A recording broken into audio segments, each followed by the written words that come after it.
This is the S7 Edge. Now, I thought that I'd kind of dropped it and this is all cracked and this was glass coming away, but I actually think it's glass screen protector that's coming away.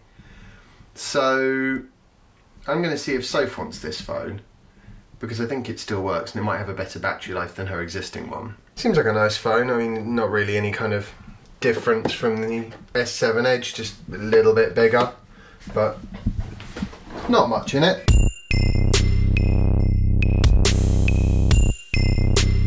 Unfortunately today is kind of, how do I put this? I'm running way behind. Well, I'm getting there. Jasper's back from school already. I still can't get out of the habit of saying school instead of preschool, but he's back.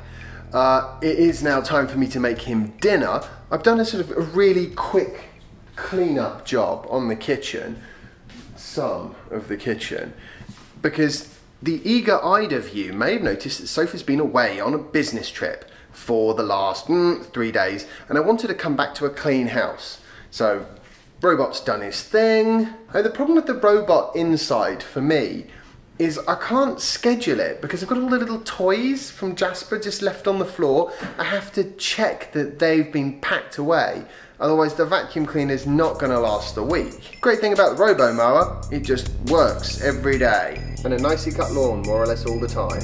I'm a little bit sore on my leg. Why are you sore on your leg?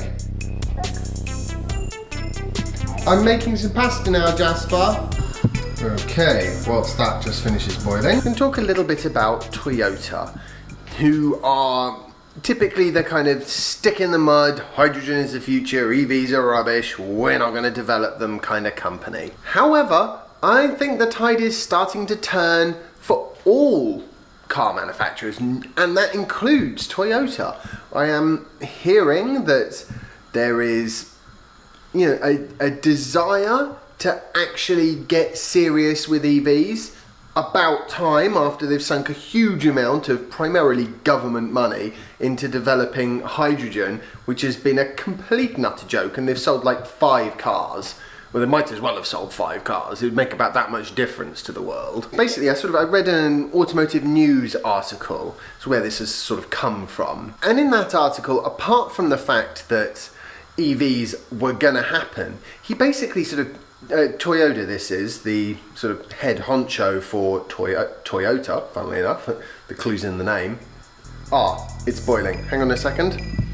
Okay, the pasta's in. So, Mr. Toyota had said that the problem with EVs fundamentally is it turns cars into a kind of appliance, and it's very difficult to differentiate between one car maker and the next. Generally, when it comes to whatever Toyota say, I think they're talking absolute nonsense. But in this particular case, I think he's right.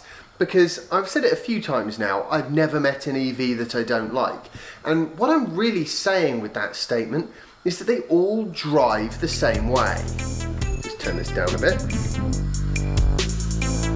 I should probably give that a poke as well. You know, you're witnessing the height of my culinary skills here. Electric vehicles all drive in exactly the same way because they all have very, very similar design principles at play, and the electric motor is just such a flat torque curve. There's really nothing to differentiate one electric vehicle from the next, except for things like range and the charging infrastructure that supports that car and things like that, which are very valid points of comparison, but they're not actually part of the character of the vehicle. And I think in a lot of ways, you see exactly the same thing with phones.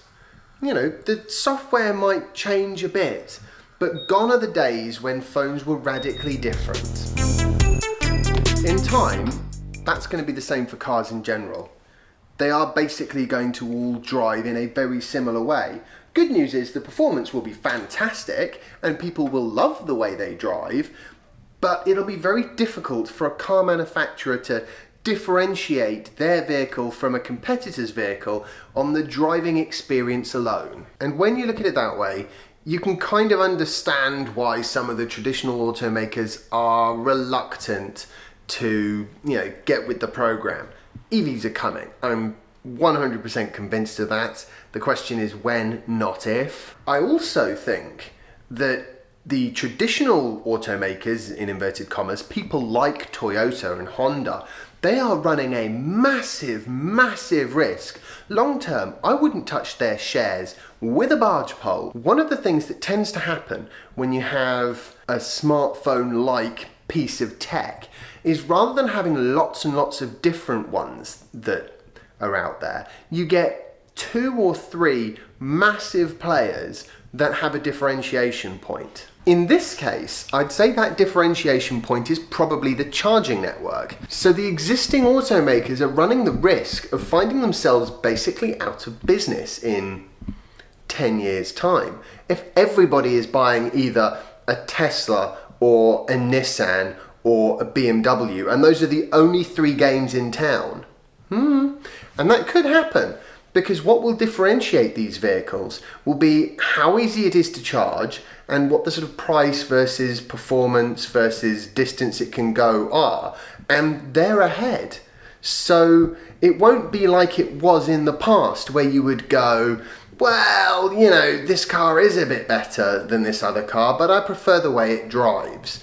I suppose styling does come into it a little bit, certainly more than it does with a smartphone, which is basically a slab of glass. But even there, we're only really talking about a body shell when you're talking about EVs. It's very easy to change the look and design of the vehicle without having to re-engineer any of the bits that go inside it.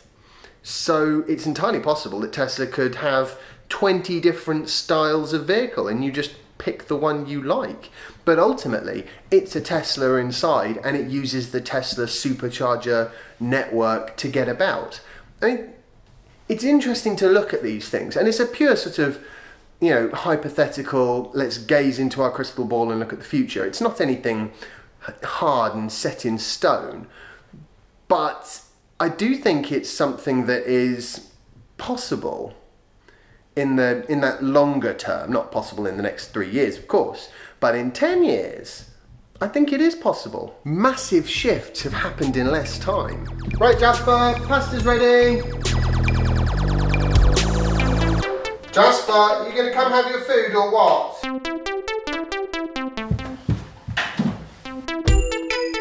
Did I have something in there? Something. I don't know what though.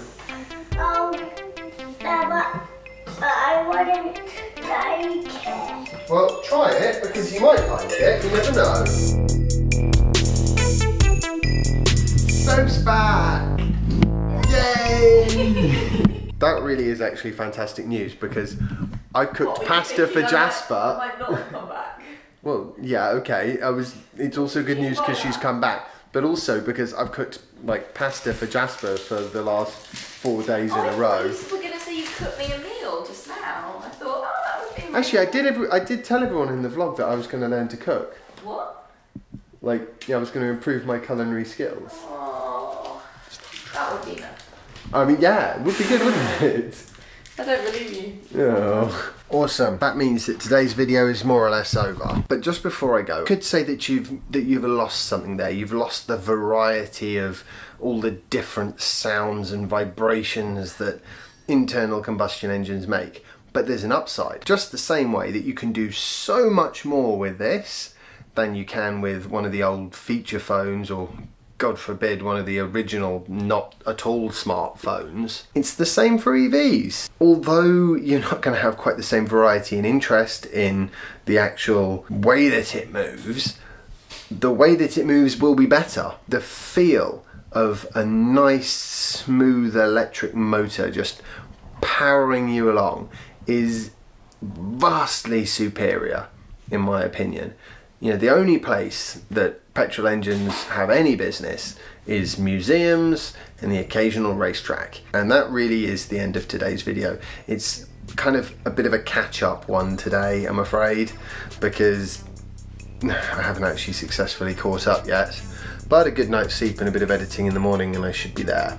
So, I hope you've enjoyed today's vlog post. If you have, remember to like it, share it and subscribe if you haven't already.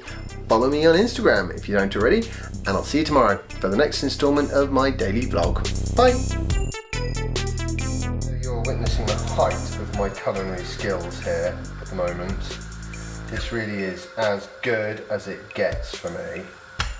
At the moment, but you know, over time I'm going to learn to cook properly, honestly. I really am. I won't really have a choice. Jasper can't eat pasta all the time.